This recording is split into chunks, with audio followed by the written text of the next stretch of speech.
Welcome to Man Does Tech, where I solve the problems you didn't even know you had. Hello everyone. In this video I will explain how to replace rear brake pads. First, ensure your vehicle is on a level surface, then safely lift the rear of the car using a jack and secure it firmly with jack stands for stability. Next, remove the rear wheel by loosening the lug nuts, setting it aside.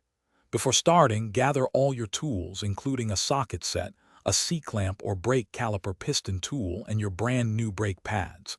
Safety is paramount, so always double-check your setup. Now let's get to removing the old components.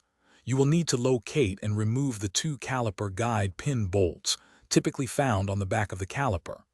Once these bolts are out, carefully slide the entire caliper assembly off the brake rotor. Be sure to support the caliper so it does not hang by the brake hose, which could cause damage.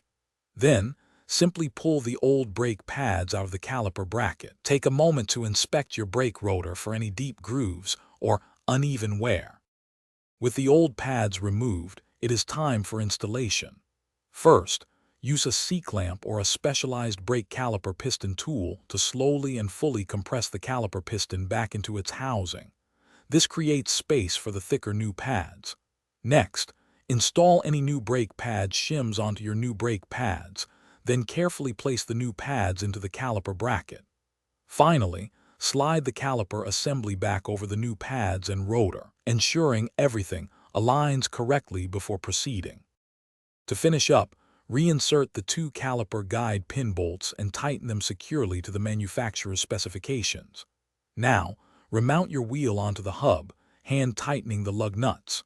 Once the vehicle is safely lowered off the jack stands, fully tighten the lug nuts in a star pattern to about 80 foot-pounds. Before driving, pump the brake pedal several times until it feels firm. This restores hydraulic pressure and seats the new pads. Drive cautiously for the first 50 miles.